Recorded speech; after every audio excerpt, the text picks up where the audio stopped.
Tonight's episode is brought to you by Shea Butter Handcuff Chafing Treatment. When the Manhattan DA grabs your records indicating 9-figure tax fraud and the state AG has you in her crosshairs for your other shenanigans, you need Shea Butter Handcuff Chafing Treatment. Get the family pack for multiple offenders at a Hobby Lobby near you. Welcome, everybody. My hosts are going to pop into the feed by starting their cams. We have Sharon Letman Hicks. Good evening, everyone. We got Joy sipping on something healthful. Good evening, everybody. Welcome.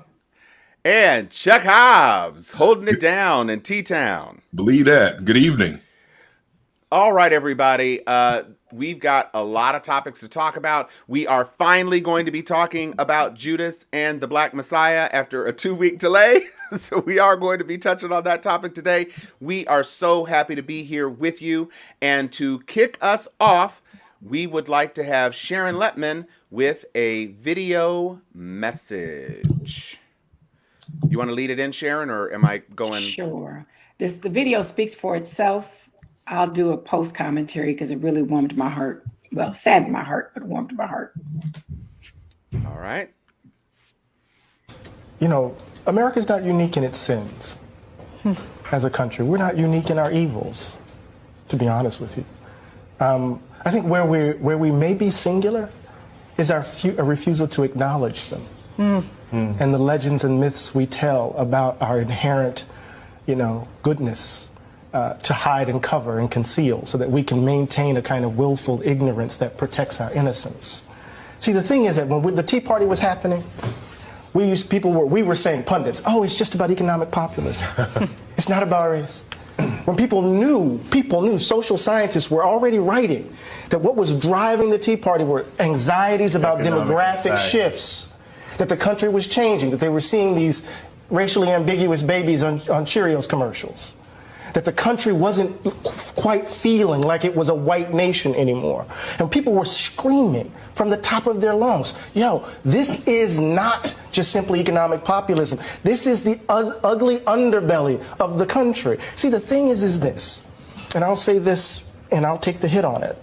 There are communities that have had to bear the brunt of America white Americans confronting the danger of their innocence. And it happens every generation. So somehow we have to kind of, oh my God, is this who we are? And just again, here's another generation of babies. Think about it, that 2-year-old had his bones broken by 2 parents trying to shield him from being killed. A woman who has been married to this man for as long as I've been on the planet almost, lost her husband. For what? And so, what we know is that the country has been playing politics for a long time on this hatred. We know this. So it's easy for us to place it all on Donald Trump's shoulders. It's easy for us to place Pittsburgh on his shoulders. It's easy for me to place Charlottesville on his shoulders. It's easy for us to place El Paso on his shoulders. This is us. And if we're going to get past this, we can't blame it on him. He's a manifestation of the ugliness that's in us. I've had the privilege of growing up in a tradition that didn't believe in the myths and the legends because we had to bear the brunt of them. Either we're going to change, Nicole, or we're going to do this again and again, and babies are going to have to grow up without mothers and fathers, uncles and aunts, friends, while we're trying to convince white folk to finally leave behind a history that will maybe, or embrace a history that might set them free from being white. Finally. What else? Lord help us.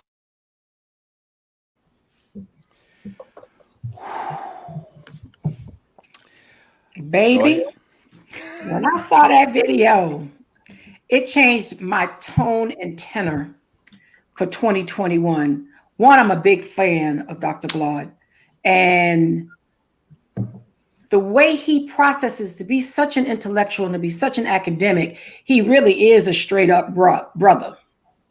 And he just hits it so hard and so honest.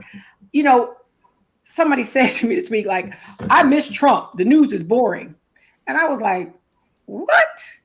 And then I constantly kept going back in my head ever since January 6th. I know I'm traumatized. And the way he crystallized it, like, Trump is just their puppet. He is just their, he is their mouthpiece. He is an additional buffoon with a higher profile. But 75 million people voted for him. And we've talked about this before. But to hear Dr. Glaude break it down like that and put it in context and take it back to the Tea Party, which we all have been exposed, that's pre-Sarah Palin. She just wasn't as savoir-faire to carry her foolishness on. So they had to get a billionaire fraud master to join their ranks for them to get the notoriety, because he's from the good old boys club. He on the golf course. So he's just as much a pawn as he is using everybody else.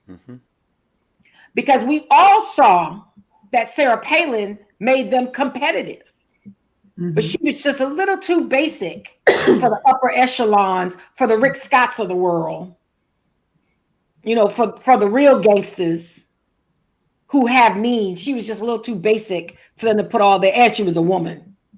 But when Dr. Glaude broke it down, like, I don't want anybody to miss the message that he wasn't giving Trump a pass. He was just, let's not be lazy and believe Trump is that much in control. Because them fools on January 6th saw him get in his car and leave. Yeah, they were following his mouthpiece, but he ain't part none of them. And they still riding and dying.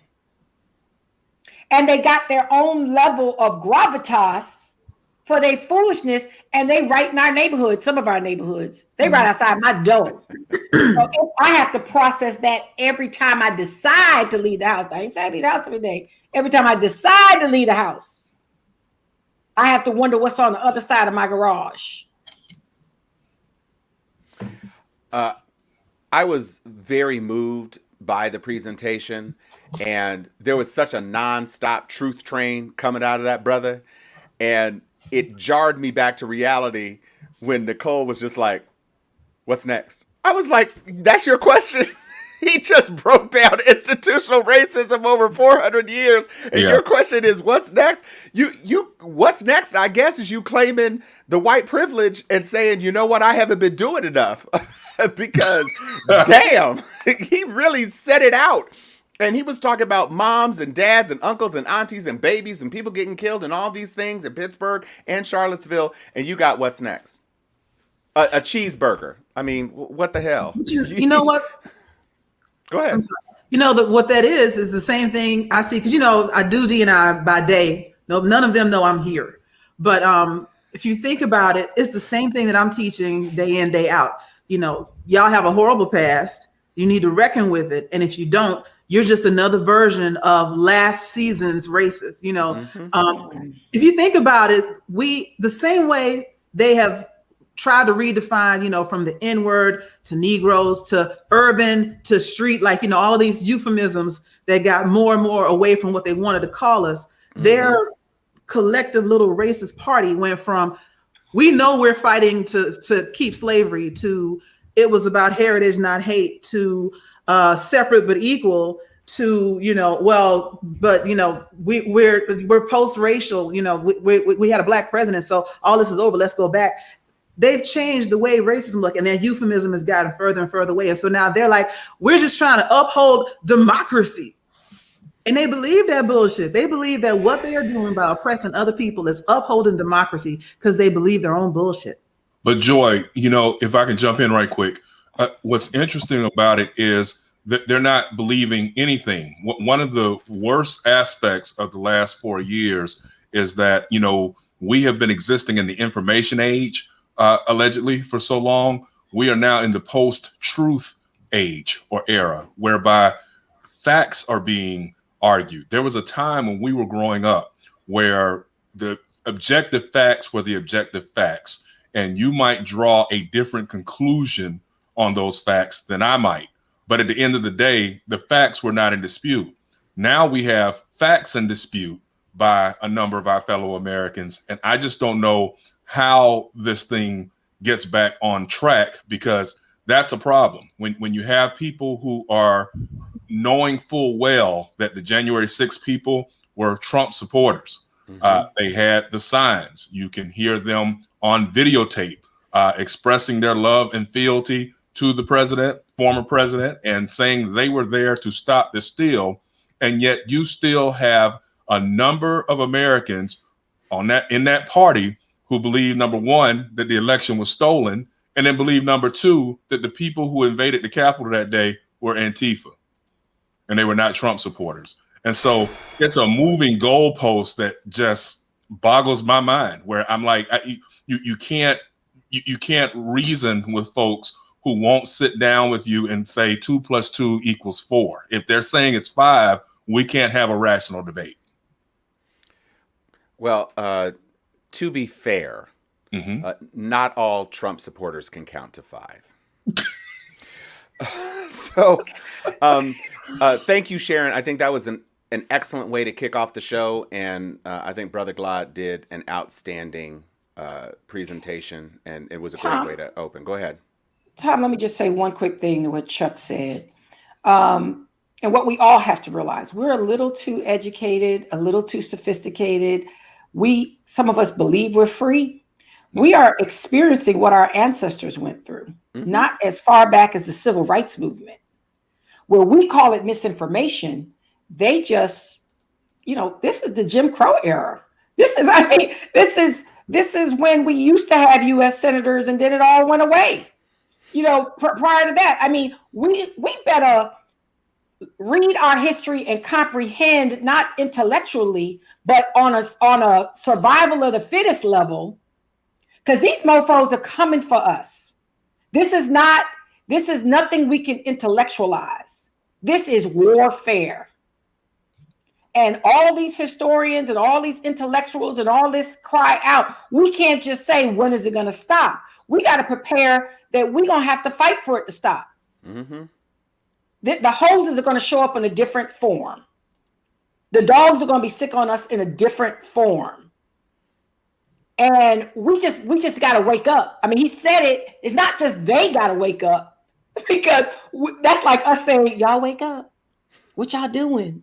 They don't give a fluff about what they doing. They have a single mission. You heard that fool say it's 1776. He wasn't acting. He actually, do you understand? People beat the shit out of law enforcement at the U.S. Capitol. Do you understand? Military trained former service members, retired police officers, retired fighter fighters beat the shit out of Blue. With a Blue Lives Matter flag at that. So we're not dealing in civilized times. And the one who actually gouged out the cop's eye is a retired police officer. So keep that in mind. Collecting a pension and gouging out his brother's eye.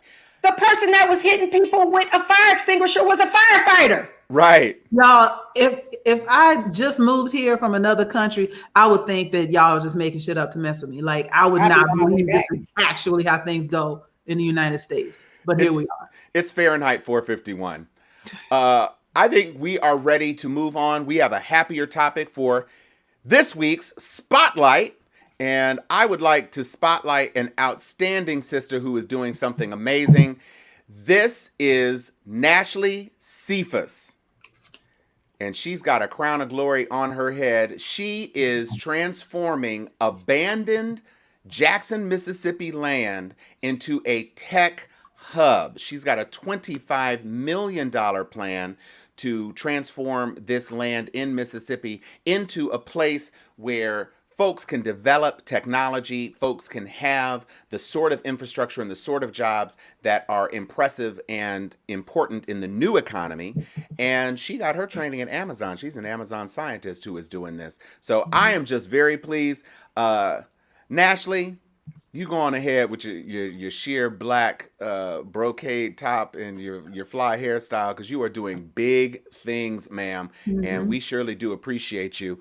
Do any of my tech savvy ladies have any words of glory for Miss Cephus? First of all, I'm just glad to see her out here literally representing, because I had a conversation with a company not even a week ago, and they were saying they wanted to have more Black women in their organization because they were a tech company and they didn't know where to find them. I'm like, where have you looked? Because there's whole schools out here, so miss me with the same thing y'all told me in 1980 and 1981. Mm-hmm. But also, this could transform that entire community. I mean, it's going to be an excellent jewel, but I wanted to start to put gold around that jewel, as people start to invest in that community. Somebody said, somebody on my Facebook page said they're going to try and turn it into like a Seattle in the middle of Jackson. Speaking of the differences in cost of living, I was like, one, it's not going to grow that fast, but gentrification might happen, but this is where you get in front of it and make sure that everybody gets a chance to get in on the upcoming businesses, et cetera, in that area. So yeah, Jackson, Mississippi could look completely different in about 10 years, Mm-hmm. Well, I'm here for it, and we certainly don't want it to look like it did in the 50s and 60s. So let's keep our eyes on the prize as we head into our headlines this week. We have a bunch of headlines, and we're going to start off this segment by talking about what is going on in the home state of two of our commentators. So what we are looking at right now is those utility bills in Tejas. There are articles out where there are people who have been unemployed for 6 months. They have their unemployment check. Their unemployment check has been enough to cover their rent as well as their bills. It's not much, but it's enough to get by. The woman had a regular utility bill of between $45 and $75, depending on how much AC she burned in the summer. Thanks to deregulation of the Texas energy sector, her bill for 1 week was $1,900.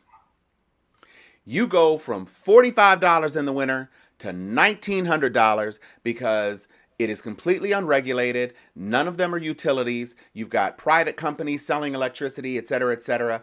And she has this set up to her debit card. Now, obviously, the company knew that they couldn't take out $1,900 in one pop because she didn't have it. But they've been siphoning $40 a week, which is 4 times more than she was used to paying for her utilities. So now she's wondering if she's going to make rent. And when she tried to disassociate her debit card from the auto billing, they said, nah, you can't do that.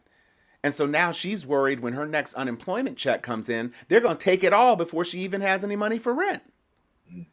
It's crazy out here. Joy, what are your people in Texas talking about? My people in Texas are angry. They're angry at the politicizing of this entire event. They're like, we don't give it down. I mean, they all hate Ted Cruz, but beyond that universal thing going on in Texas, they like, people are trying to talk about what's happened and how they got there. And they're like, can you send us some food and can we get some water? Like, I'll tell you about what I need to fix it for the next time after y'all get us settled. So that's what I've heard more than anything is, somebody turn the lights back on. And now that things have warmed up, things are better. But here's something else that I don't know that you mentioned during the part about deregulation. They're not on the grid. The whole thing was, we don't want to be slaves to the East and West Coast grids. We're going to do our own thing. It gives us freedom, blah, blah, blah. The state of Texas has spent over $28 billion in additional money since they deregulated, since they did not get on the grid. And this is compared to the average across America per kilowatt hour, whatever. $28 billion has been made since 2004. Yeah. Not $28 billion since 1776 or 1865. Since 2004, it's been $28 billion more in cost savings. Go ahead, Joy. Yeah, that's it. And it's crazy. And people are mad about that as well. And now imagine hearing that you've already spent $28 billion more than everybody else, and then getting a bill like that in the mail saying you owe $1,900. You can kiss my $1,900 ass. And that's where the next riot is coming from, I promise. Energy riots. Sharon's got that C. She got the C look on her face. She got the head tilt on point. And we are going to tilt right into an unfortunate milestone.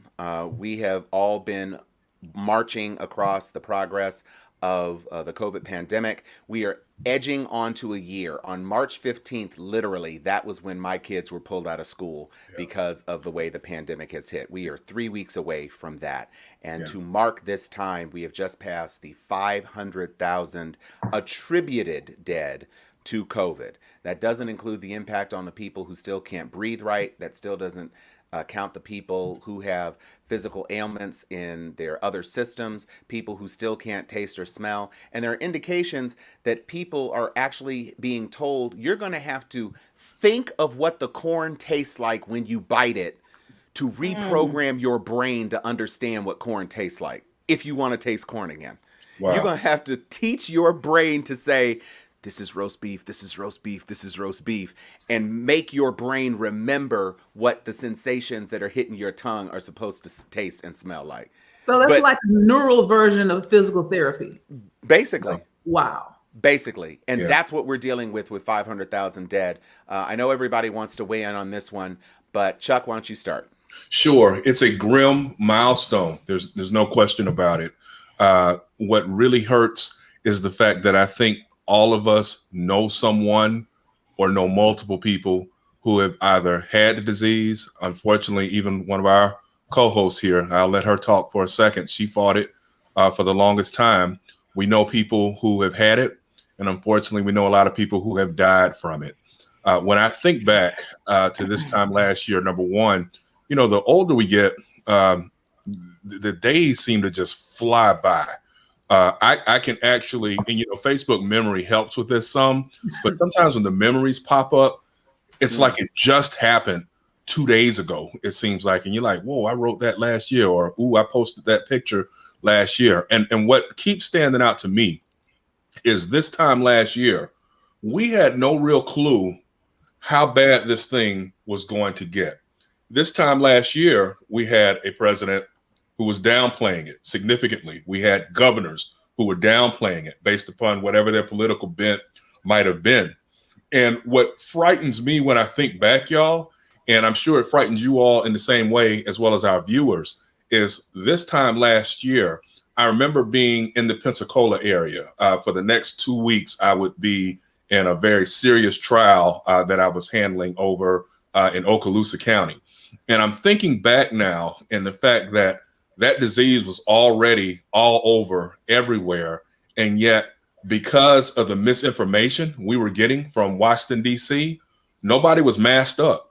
And I had to stop and just thank God earlier this week when I really started to think about it. When we hit that 500,000 milestone, I was like, wow, I was over in Okaloosa County, no mask. Staff was over there, no mask. We were going in and out of the jail, in and out of the courthouse, in and out of restaurants to eat for 2 or 3 weeks. It could have been us, and we wouldn't have even known, you know. And that, if you think too long on it, it makes you really angry, because not everybody would have been saved, but we could have been at a far lower number if we had some people who were taking it seriously at the highest level and setting an example. Because now, I don't know if y'all got to see any of CPAC today. This will be my last comment. But some of the most raucous applause of the day and the boos and the jeers were when they were on the podium, on the loudspeaker, saying, will you please wear your mask? These people were going insane. Imagine how good it would have been if mask wearing and social distancing had not been politicized. Maybe we're down to 100,000, maybe even fewer than 100,000 if we had just had a stay home social distance. So I'll pass it to one of our partners. Okay. Look, you know, Chuck, you said a mouthful. For me and my mom were talking today, and I said, Mom, you know, COVID started on your birthday in our house, because I always take her out. She was like, let's just order in when we first started hearing it. And that was on March 12th. And March 13th, everything started locking down. It was right before spring break. We all were getting that notice as parents, like your kids ain't coming back to school after they get off spring break. It's like, well, we can't go nowhere for spring break. So, you know, when I even think about a few weeks earlier around this time, Chuck, was when we were watching on TV the cruise ships and people being stranded on the cruise ships and weren't allowed to come off, some for months. And when you talk about what people were moving, I'll remember the Suggs family dropped off a box of N95s, that one box that I still have because you can wash and reuse your N95s. And I remember when the first announcement said you shouldn't be buying N95s, and somebody left one on my doorstep, like, don't listen to that foolishness. And I still got that same red box. And a year later, they're telling y'all to go buy a year later, they're telling us to now go buy N95s. And I just think about all the hypocrisy, but also 500,000 people. I mean, I almost believe any one of us can remember what we have done for the past 365 days. Yeah. That's what's so deep. Yeah. I mean, the resilience, that's why we talked earlier about the craziness in this country. We now know we can stay homebound for a whole year. Sure do. Yeah. With minimal movement. And no loss of children, surprisingly. You know, and I think in these 12 months, Lord Jesus.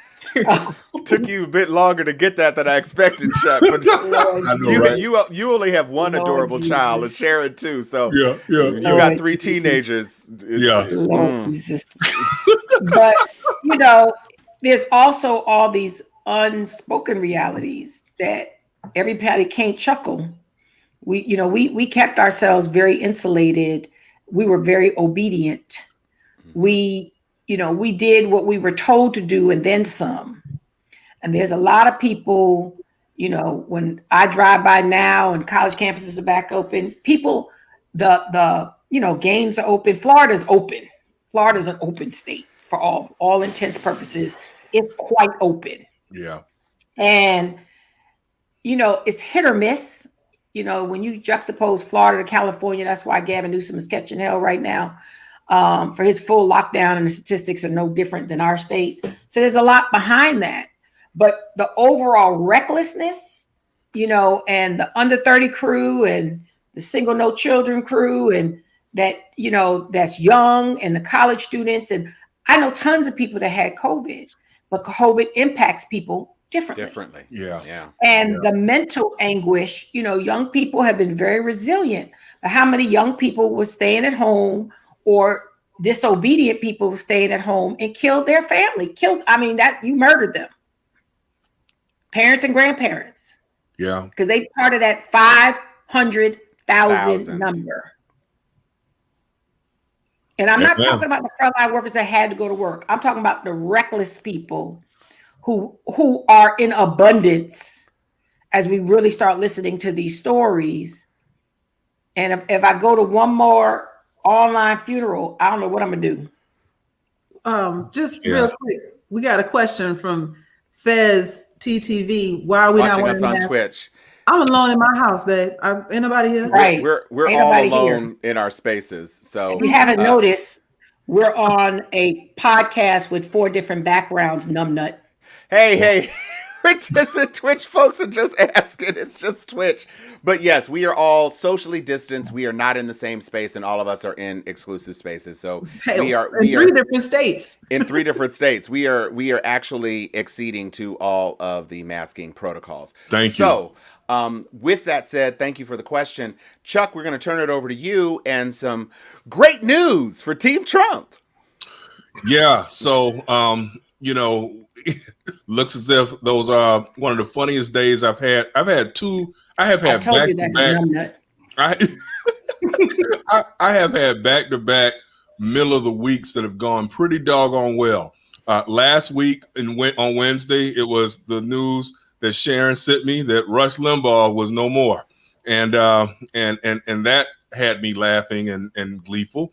And I know I'll have to answer to the man above one day about Chuck. Now, why were you happy? And I'm like, Lord, you got to forgive me because, Bruh, look. yeah, look, right. Hey, it is. Hold on, like Trump says, it is what it is.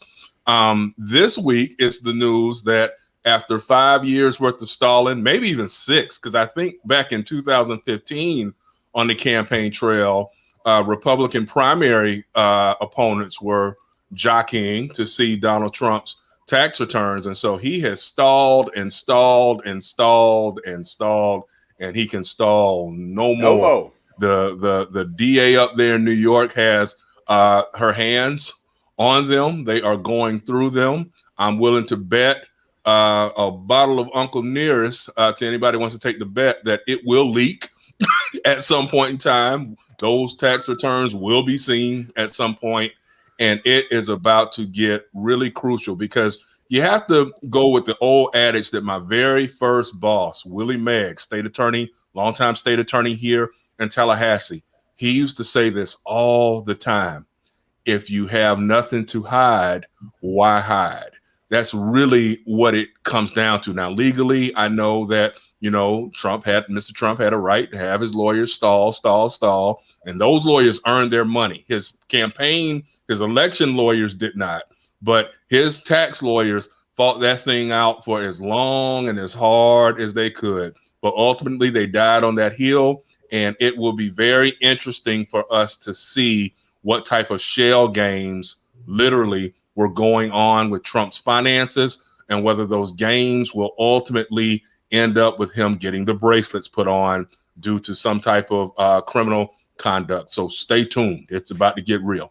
Well, I do have some shea butter to put on his books when he goes to and the crazy thing is you wouldn't even have to change the name of the Netflix show. It could still be Orange is the New Black. But I do want to talk about the Manhattan DA because it's a bunch of things. So Cyrus Vance. I'm sorry, I said no, it's okay because Letitia James is also looking at it for a different reason. Mm-hmm. So Cyrus Vance didn't only get the tax returns, he got all the underlying tax records. Mm-hmm. So it's a whole thing. It's messy madness. And before we completely move away from this, I needed to double check something that Dana Cunningham sent in the chat when we were talking about the Texas stuff. I was talking about a $1,900 bill. One of our cousins got a $20,000 bill. Wow. $20,217 for her utility bill for a month. And as expensive as electricity is in California, that's still several years of bills for me. Well, y'all, I got to ask crazy. Tom on that, with what your cousin is facing out there. What's going to happen? Like, will there be ways for people? Clearly, most folks, can't stroke a check for 20 grand. Okay. And so with that in mind, what are they going to do? Are they going to shut these folks' lights down when the bill isn't paid? Like what happens next? So there are a couple of scenarios. Go ahead, Joy. No, go ahead. I was going to do the same thing. Okay. So there's been news that Greg Abbott is like, yeah, no. Okay. You can't do that. That's crazy. $20,000 for lights is crazy. Right. You can't do that. And the companies are like, we're angry too. And it's like, if you were that angry, you wouldn't have sent out the damn bills, you jackhole. It's just electricity. Right. And the people needed it. So it remains to be seen. It's an open question. There are some things, Rick Perry's talking about Texans would rather freeze than have federal regulations. Well, they've already paid $28 billion more than they need to. Yeah, the former Secretary of Energy and former governor of Texas saying that Texans would rather freeze than have $28 billion in lower bills is what he's essentially saying. Now that has come out, he's really going to be in a rock and a hard place. And let's say the real thing. Who got that $28 billion? See, who got it? We talking about the wrong thing. Yeah, he's an investor in the energy sector. That's exactly why he was pushing back against deregulation. All these people shouting about independence and all this. Oh, my mother is on fire right now. I see. I see. Okay, Dana, go ahead and sip you some Chardonnay, mama, because you lighten up the comments right now. I feel like Dana in there like this. Yeah, exactly. So, but I think it is good to see that he was not able to carry on the shenanigans. And I know right now he is extra confused because he put those 3 Supreme Court justices in there. And I know he thought, because I put them in, they're supposed to do my things. They're supposed to like me. They're supposed to do things that help me. And the justices were like, so lifetime appointment? Right. And no. Yeah. You don't get to break the You're law. crazy. Right. And you already showed us you tried to kill another branch of government. Right. So we got to stop you cold before you try to come up with it. Yeah. Yeah. But I want to go ahead. I want to say something about New York as a native New Yorker. I am really hoping my peoples live up to our reputation. And because somebody got to bring that mofo down. I mean, he has totally berated the justice system, the criminal justice system for decades. And, we saw Atlantic City come down. All the people still didn't get paid. We seeing all these things. The little guy, the middle guy are all victims of his shenanigans. Right. And for him, it's just shenanigans. It's just, how do I stay on top? How do me and my tribe stay on top? By any means necessary. There is absolutely no heart in that man. And the only justice can be him being prosecuted and found guilty. Or we will watch the miscarriage of justice continue. But he is now a civilian. He is a former president. He is back to being a caricature. And the people of New York have to have so much vengeance in their heart, so much justice in their heart, that they bring him to justice, period, full stop. Well, I know that Michael Cohen wanted everybody to be reminded on his podcast that he just dropped today. Trump had 3,500 fraud lawsuits against him when he stepped into the Oval Office. So his troubles are not at an end. His troubles are beginning. That's excluding the criminal sexual assault charges that were put on hold because he was president. He's got a whole pile of things. And he said, going back to when Cohn was representing Fred and Donald, their plan has always been attack, countersue, wait them out, bury them under paperwork, and declare victory before anything can get sorted. And he has carried that into his presidency, and he has done his business like that for so long that all of these threats of primary challenges, and he's going to back candidates and this, that, and the third in 2022, and he's going to be a force to be reckoned with, and all of this, that, and all that. It is all a part of his standard pattern of behavior. And hopefully this time, you're right, Alvin. We already saw the single cover sheets from those other tax documents. It's going to happen. Now, it's going to happen. Hopefully it'll happen after conviction, because don't nobody want anything. Things get thrown out because the seal was broken and all that. We don't need that drama. Go on ahead and keep them under seal, Cyrus. Don't let anybody make any copies. No cell phone pictures, nothing. Get him, and then it can drop. So go ahead, Joy.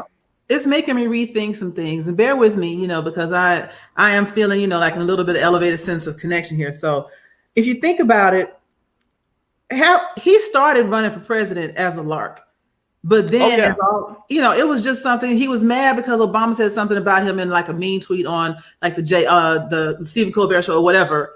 And he decided, I'm gonna run for president and show you. And then as he started to realize, they can't prosecute me for nothing while I'm on the campaign trail. I can keep saying, I'll do it after the campaign, after I win, blah, blah, blah, and push him off. And then he won, and now I can push him off more. And so I feel like he just keeps doing things to kick that can down the road, even become president, all to avoid what is catching up with him now, which is why he campaigned so hard for a second term, because he don't want the job, but he did want the protection. He wants the shield. Yep. Yes, and he ain't got it now. And that's why all this stop the steal, all of this is please don't let them come get me. They couldn't get me out the White House, and now y'all threw me out in the street in front of Trump Tower and help. And I think that's what it's been about for him.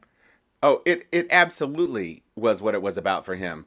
And the political fortunes, and Don Jr. isn't in much better shape either. Let's be clear. They're deposing Don Jr. and they're going to be deposing Eric and Ivanka about the inauguration. They're getting Don Jr. on inauguration expenses, inflated inauguration expenses. I mean, it's a mess. It's a whole mess. It is a whole mess. Don Jr. though? I mean, wait, save it. Wait, see, you just did this. That was gonna be my gangster. Cocaine was my gangster. It'll still be your gangster. It'll still be my gangster. But no, let's. Look at that Since thing. you spilled it.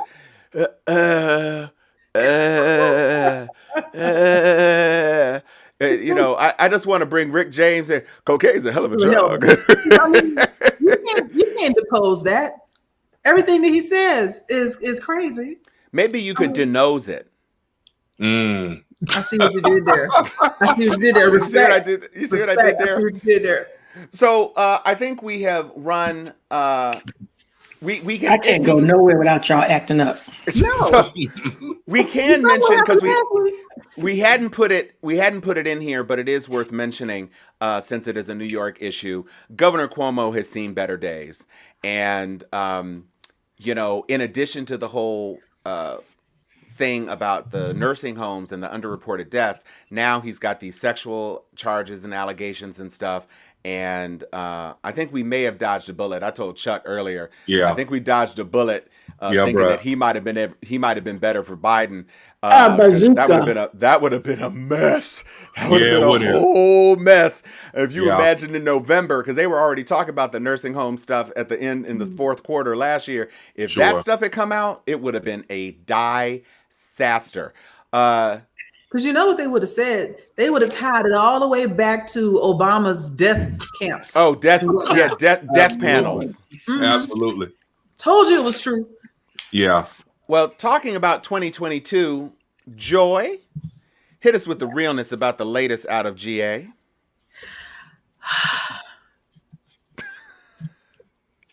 So, I love where I live. I choose to be in Atlanta. Howsomever, where's my picture? Howsomever. I'm trying to Where'd it go? Oh, there it is. Thank you. This sounds like good news.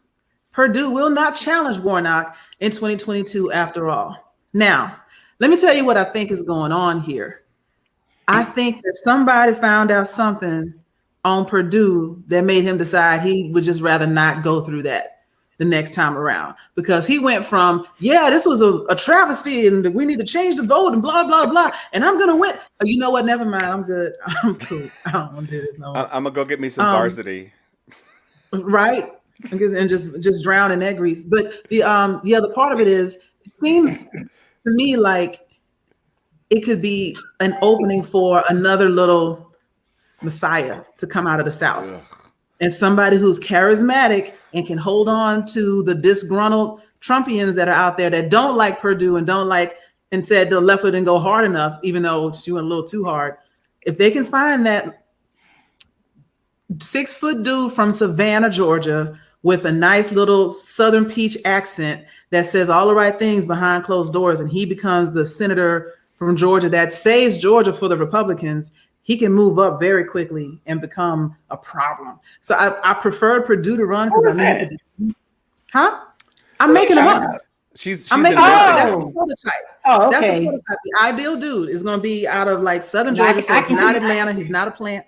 I can give you the rest of your conspiracy theory. Mm-hmm. So go ahead. So y'all remember Larry Flint from back in the 90s? Oh yeah. He took out all them Republicans. Just passed. So I think Trump got that playbook. And to Joy's point, I think there was a level of coercion for somebody to announce, and then a week later that all of a sudden they changed their mind. But I think it was a tap on the shoulder for Doug Collins to slip up in there, Joy. That's why I was like, who are you describing? No, because he's one of his minions. They know Marjorie can't win statewide. Every Negro in all of us will move to Atlanta if that crazy chick declares against Brother Warnock. Right. They will get 100,000 new Negro registered voters. Yeah. I live in Thomasville. I ain't got to go to Atlanta. We'll just go across the border to Thomasville. I live door to door. I live door to door to Thomasville, Georgia, 16 miles. Right. I live 16 miles away from Thomasville, Georgia. And I got plenty of peoples in the Valdosta. That's my damn undergraduate chapter that lives in Valdosta. Not Valdosta. Valdosta. Yeah. You know, so when I even think about Marjorie would be comedy, I think this is some behind the scenes shenanigans, and Doug Collins is going to reemerge to the scene that they have made, because it ain't like they ain't got somebody pipeline, but they sure set that mofo down. Yeah, they did.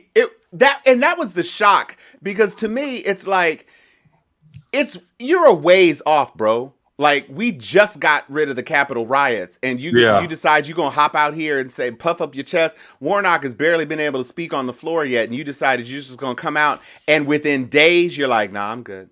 I mean, never mind.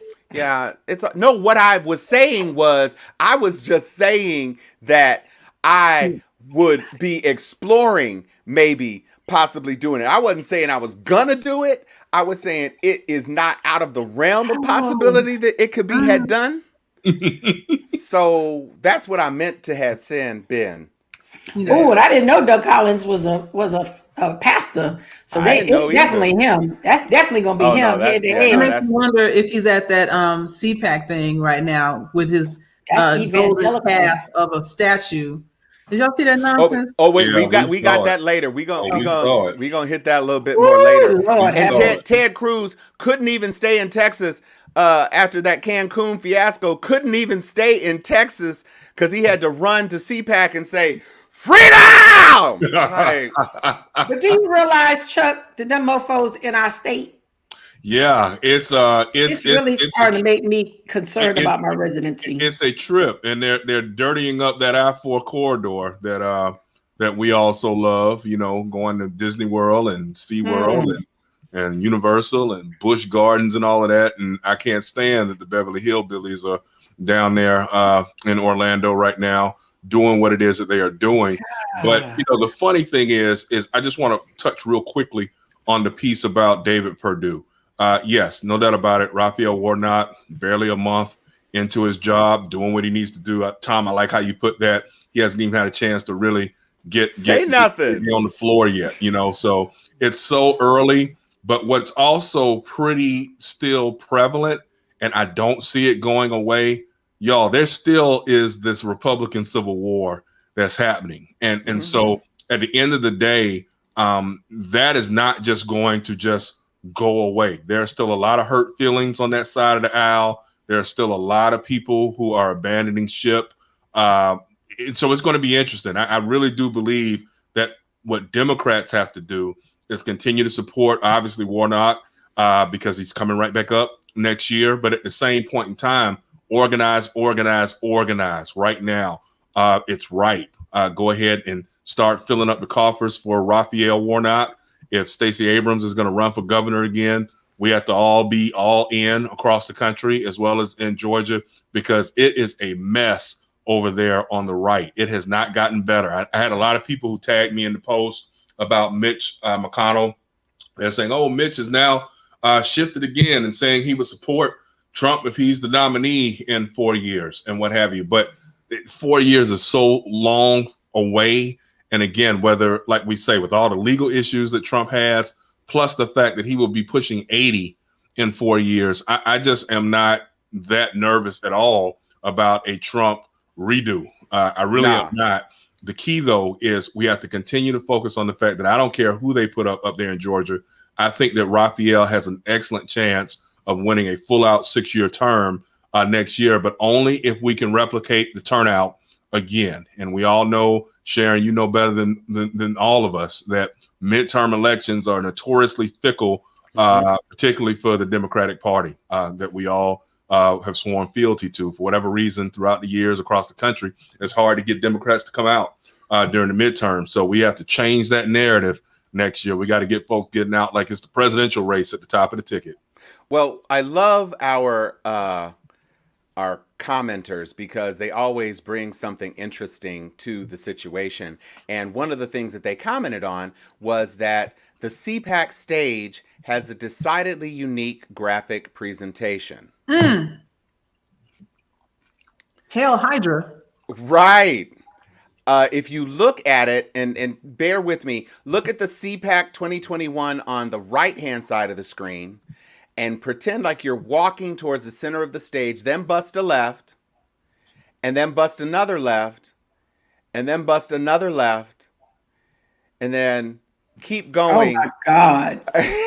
And what you are walking, it's not exactly a Nazi symbol, but if you have to make a comment like, it's not exactly a Nazi symbol.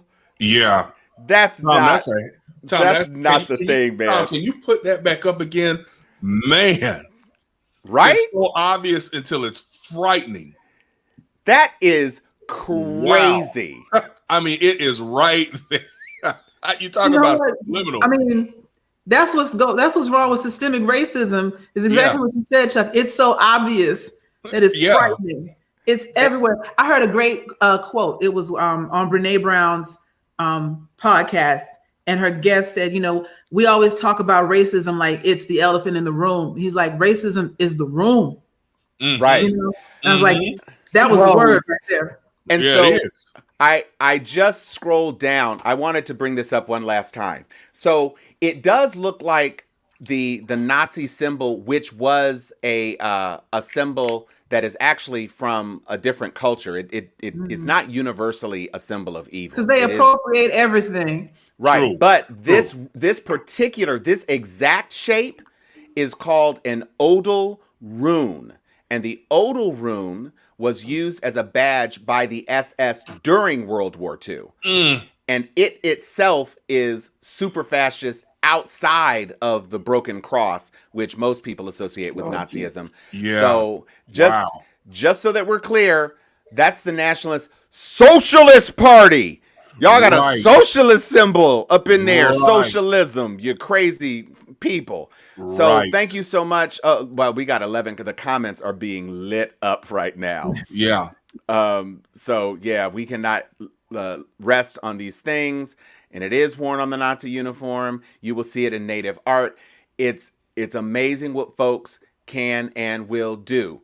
Speaking of amazing things that people can and will do and shouldn't be doing, Joy, you're in the hot seat. Go on ahead and take it. I was not ready. I have no idea what you're talking about. I'm talking about Clarence Thomas. Okay, thank you. I forgot for a second. Let me pull this up for myself real quick. Thank you.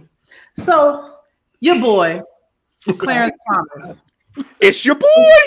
It's your boy. Yeah, fraud.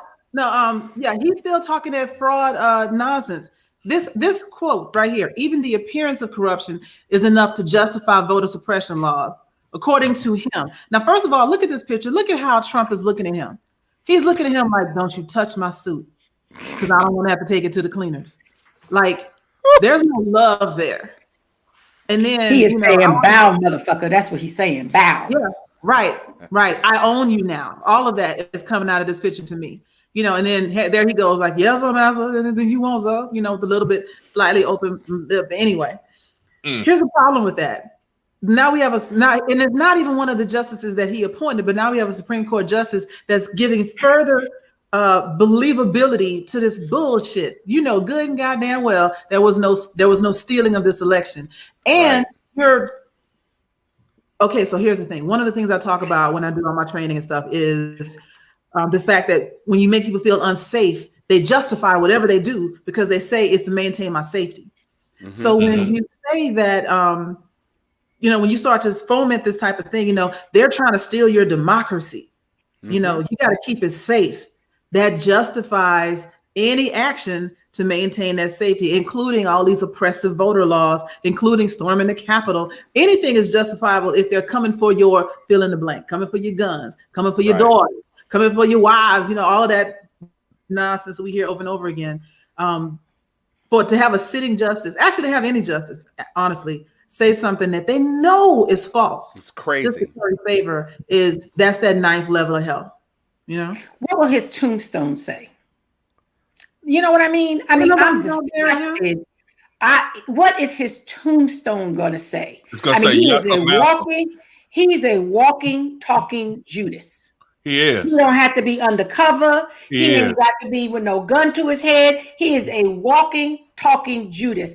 I will spit on his tombstone. I mean, I just cannot even believe this man is in his elder years still cooning to a level of just disgrace. It is just so unacceptable that man has any standing in this country, much less to be perched on that pedestal to actually go out like this in his elder years. Sharon, I'm not going to lie.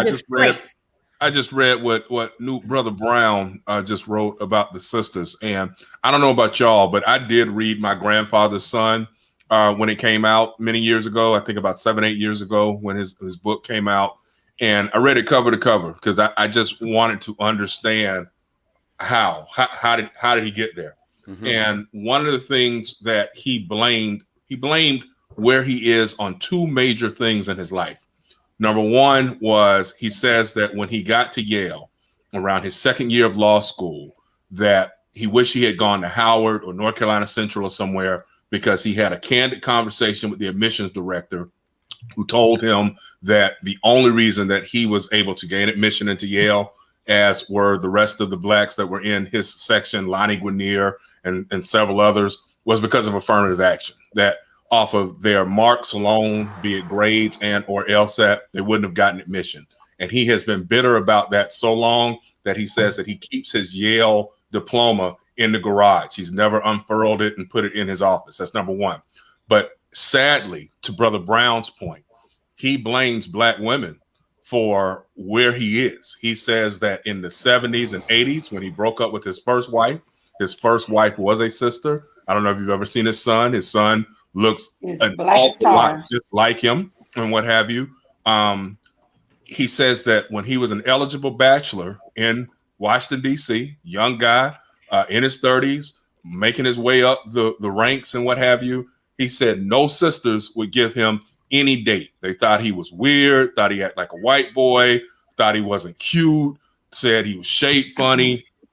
He is dealing with 40 years worth of, and whether it's real rejection or rejection in his mind, he is mad at sisters to this day.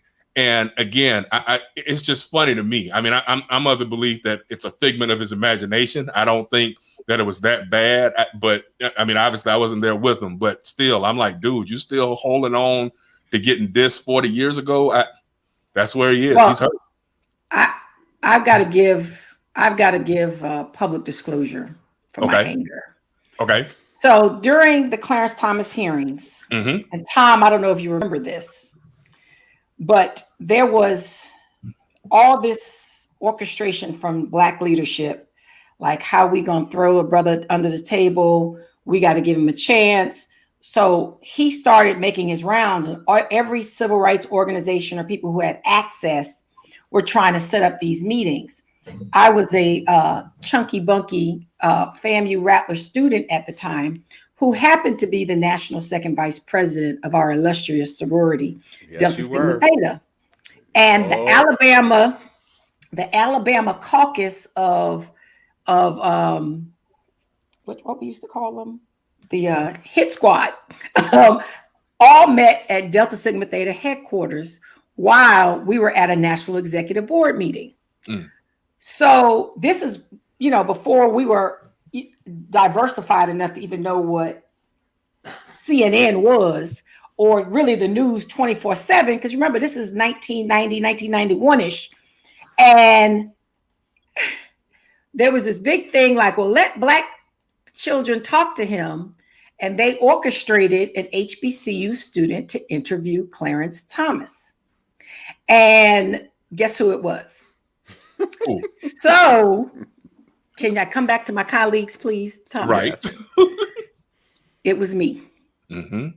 So I'm not just talking out the side of my neck. I got to sit down and hold my vomit and interview him for 30 minutes while the media was outside breaking the door down like a scene in a movie.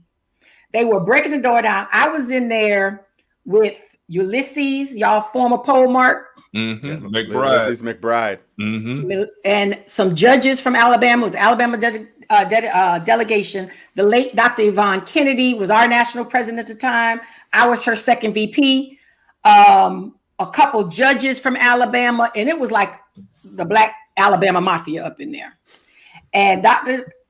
Kennedy did one of her, sweetheart, I need you to come downstairs. I need you down in the library. We were in the Delta Library. We got a fat national headquarters. Okay, 1707 New Hampshire Avenue, if you didn't know. True on that. Embassy Road. So I'm coming down, and I'm me, 33 years ago when I was completely unfiltered. This is the 50-something-year-old, mild-mannered. Most people think I'm on Prozac or something. Back then, I had 0 sense. Yeah. I had 0 filter. And Dr. Kennedy, I was like her little puppet. She would just set me up when she couldn't just blast something. She'd send her undergrad in. So I walked in the library and I was like, is that who I think it is? And all the Alabama crew was like, young sister, have a seat. Dr. Kennedy's like, don't tell her to have a seat. Do your thing. Mm-hmm. So they briefed me upstairs. So I was the person like, I'm sorry, do you know anything about historical black colleges and universities? I'm sorry, what, can you tell me something about Black history? Can you do this? I was just going on and on and on. I didn't give a flip who this man was. I just know what I was watching on television. Mm-hmm. Again, I was around 20. I was 20, somewhere between 20 and 21. CJ is going And off. yes, you ain't want to know 1990, 1992, Sharon. I was just fixing to say, ye gods, no. Tom can attest. I apologize to anybody I offended during that time. I don't apologize, Clarence Thomas. So his response to me was, I wrote a paper about that. I'll send it to you.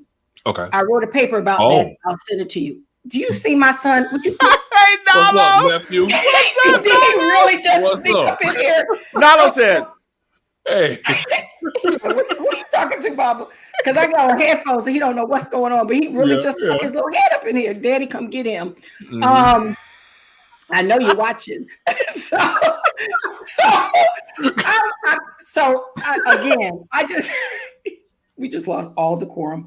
I just had to bring clarity that I think he is. No, that's who he is. Okay.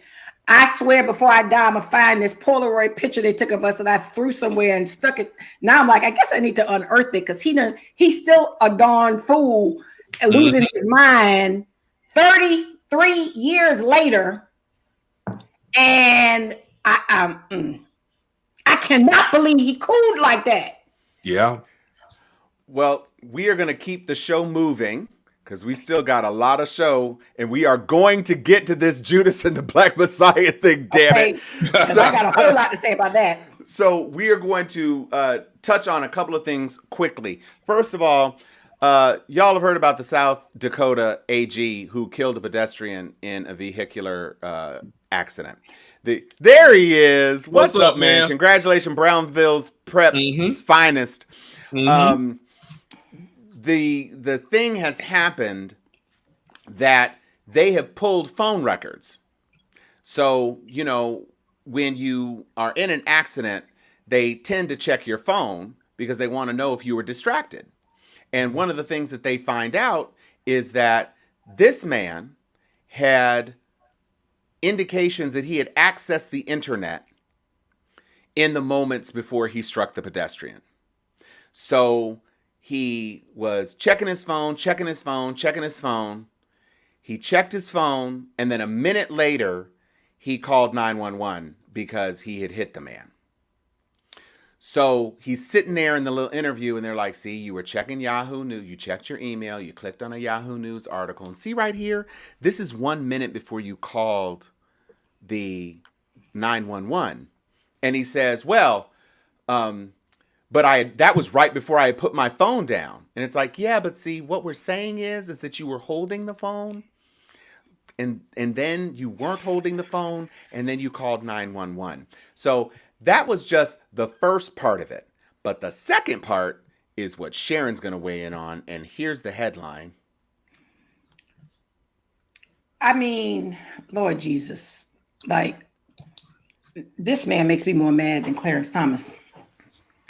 I mean, first of all, the inhumanity of all of this.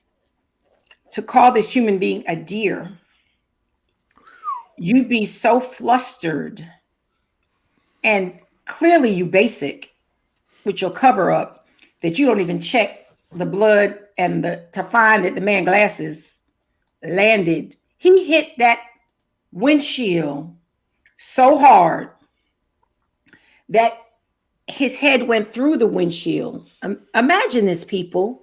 Yeah. And the impact with a person that he clearly hit without consciousness. Right. That the man's glasses flew, as Fell a person off. with glasses, flew off. Okay. I've had these same frames for 6 years. Okay.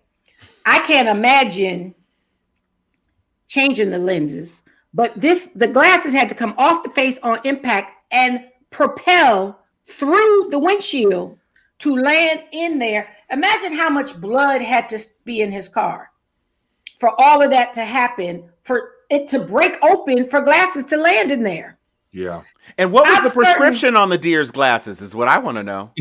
And the fact that, again, I don't know if you were planning an insurance cover up because your car is jacked and you decided to blame it on a deer and then went back to find a body.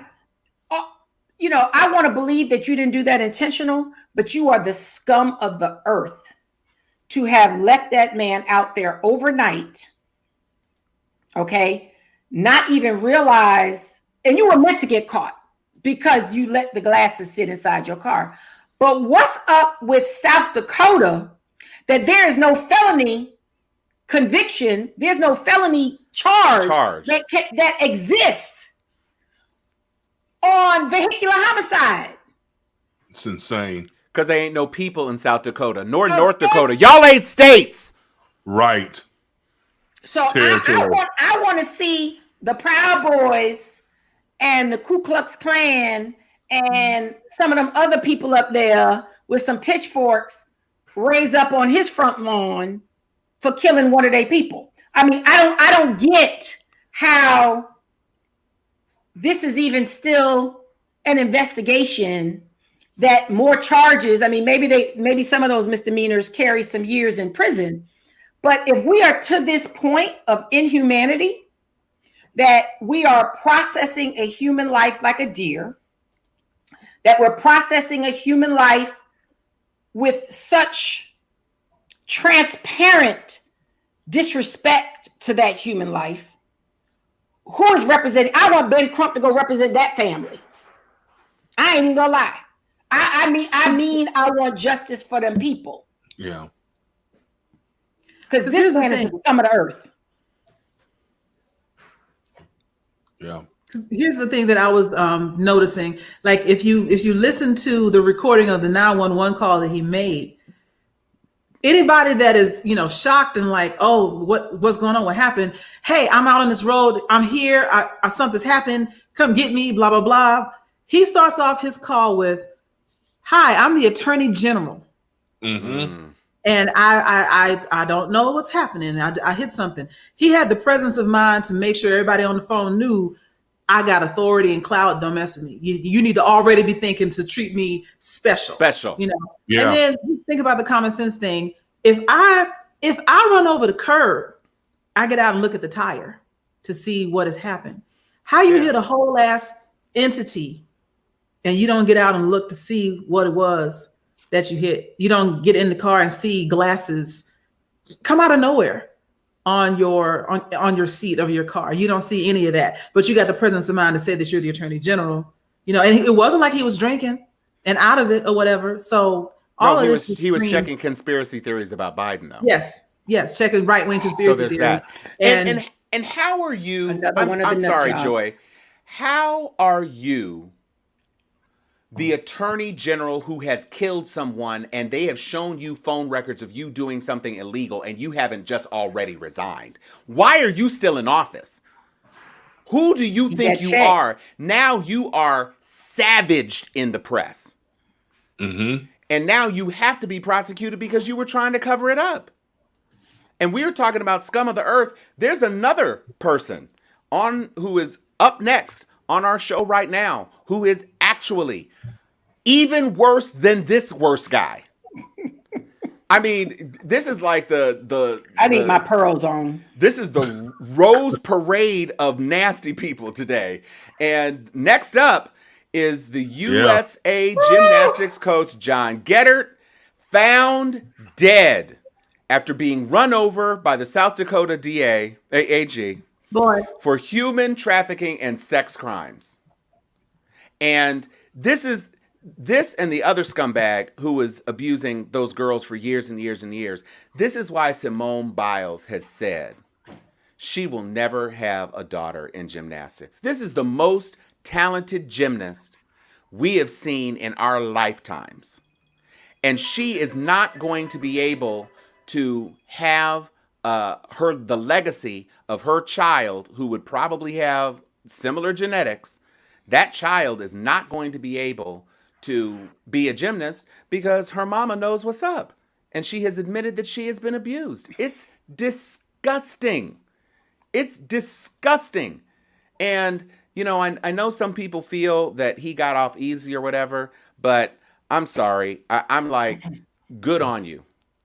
And I hope your wife or your child came in and saw your brains all over the floor. I don't care. You deserve every piece of hell that is coming to you in the next life or whatever. Yeah. You talk about somebody whose grave is going to be spit on. You're not going to be able to read nothing through the graffiti or whatever, if he even has a tombstone so people don't defile it as soon as he gets in the dirt. Yeah. He can go straight to hell. Straight to hell. Go on ahead, Sharon. I think he did. Yeah, probably. Yeah. Anthony Turner has me cracking up right now because he's just like, y'all are the worst. No, y'all going from worst to worst to worst. Oh, I know what it says, but I'm just tired with what he wrote. I'm like, to me, that's telling me I'm the worst. Look, victims want justice. They don't want the person to die. That's what we meant when we say we don't want the person to coward out and kill themselves. They want the person to suffer. He got to determine his end. He got to sentence himself.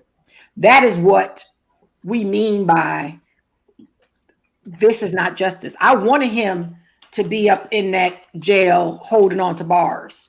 I wanted him to sit through trial and experience the humiliation that he deserves for the humiliation he put all those victims through.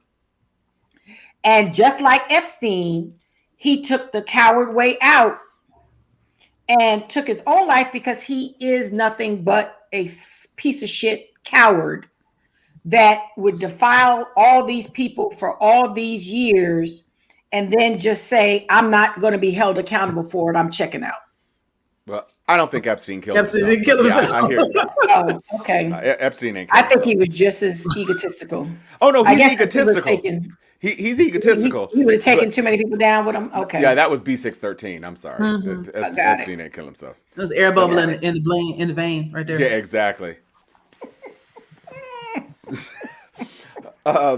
Chuck, go ahead. Oh, Jesus, Lord, Jesus. It's one of those things where there's not really much more I can add. He's definitely a coward.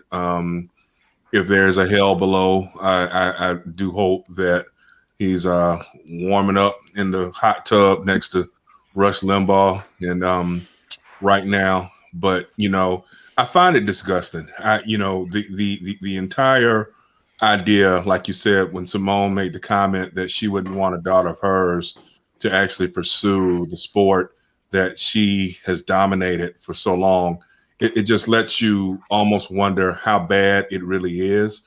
And it's never excusable. It is never excusable.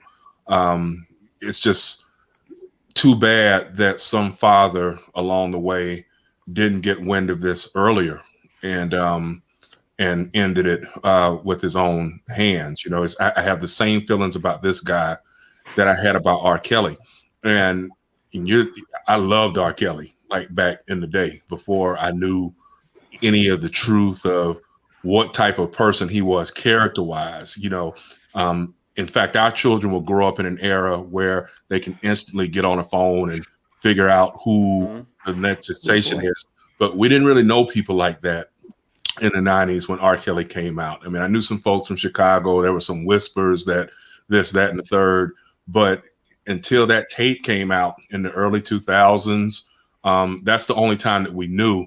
And most men that I know were extremely angry about it, even way back then, thinking to, ourselves like, boy, if this was my child, I know I'd do X, Y, and Z. And not just bombast. I mean, just legitimately, most men that I know, if there's some untoward activity happening to a child of theirs, be it a girl child or a boy child, most guys I know, I say it all the time, I'd be writing observation point from state pen and just, or doing steel, sharpen steel, like Eazy-E used to be on that video live from Compton jail. Chuck Hobbs live from Rafe prison, so it's because at some point in time you have to be willing to actually die about something or to kill somebody about something. And I'm not trying to help us to devolve here, but you got to be able to protect the babies and be they boys or girls, because trust, there's a lot. I mean, lest we forget the Joe Paterno situation over a decade ago with how all those boys were being molested. And so at the end of the day, we need more mad moms and mad dads who will not just, go along to get along in these types of situations. And again, some people might say, Chuck, you're victim blaming. I'm not. But, I've read enough of these stories, particularly with regards to the Paterno issue all those years ago, and definitely with regards to R. Kelly, to know that at least in some instances, there were parents who knew the bullshit that was going on. And yet for proximity to R. Kelly or proximity to Joe Pa, it was like, well, hey, just take one for the team, so to speak, no pun intended, if it helps further us getting out of this middle class or our lower class life to stardom. And so with that in mind, it's frustrating to me to see this happen. And again, I just hope that, we start to have more candid conversations across America on how serious pedophilia is so that we can protect our children. And, it goes right in line with human trafficking. Like, as much as movies will tell you that innocent girls are kidnapped off the street and never seen again, there are a lot of people that sell their children across the world. And this aspect of it, for the fame, for the notoriety, for the record deal or whatever, it's just another version of selling your child. And I don't want to say anybody would do it, because there are a lot of people that won't make that decision, but there are some that will. And the threshold with which they make that decision flexes. Some people will sell their child for $1 million, some for, $50,000. It just depends on what you think a lot is. And we've got to get serious about protecting children. It has to be more than just an after school program. I mean, there's got to be, I don't know what it needs to be, parenting licenses, who knows? All I know is all of that in that spectrum of human trafficking is one of the biggest industries, if not the biggest industry in the world, outdoing oil, energy, diamonds, all of it. Sad. Yeah, it's definitely a sad state of affairs to find when those that should be prized and cherished the most fall prey to people who are just absolutely repugnant and morally disgusting.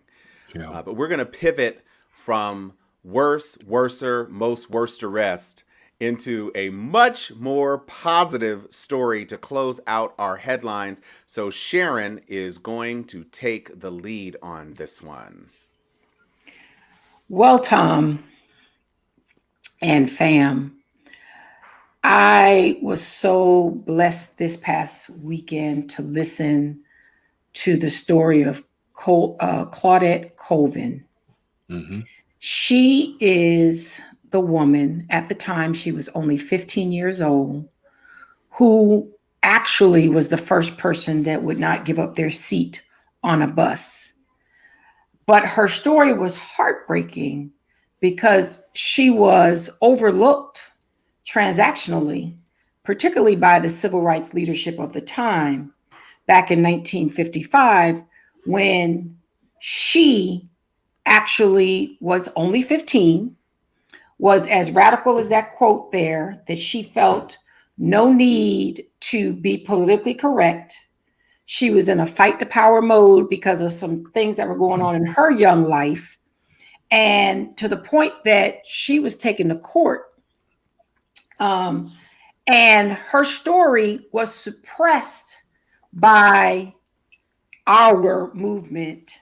And of course, nowhere to be seen in the women's rights movement, because she was dark-skinned, she was 15, she wasn't married, and it did not fit the profile for what the movement needed at the time to pursue the cause of justice on behalf of us.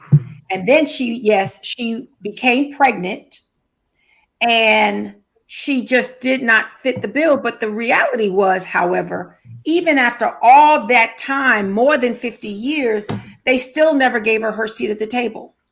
They never lifted her up. I have gotten obsessed with her story to the point where I called Dr. Beverly Guy Sheftall over the weekend, the brilliant Dr. Beverly Guy Sheftall, who was also a part of the package, Spelman's, yes, Joy, Spelman's Dr. Beverly Guy Sheftall.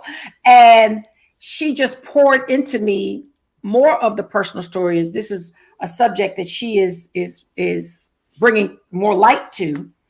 And to hear Dr. Sheftall break it down, stuff that's not in these articles, because she's working directly with the family. And just, people always wonder why we perpetuate or deal with the light skin, dark skin issue, because this is how it was. It's not our imagination. And here we've done all of this. I mean, Rosa Parks wasn't taken care of in her elder year either. This is also where women sit in history. But this young woman's role models was Sojourner Truth and Harriet Tubman, two of the blackest sisters on the block. Mm-hmm. And to think that even today, she's still alive.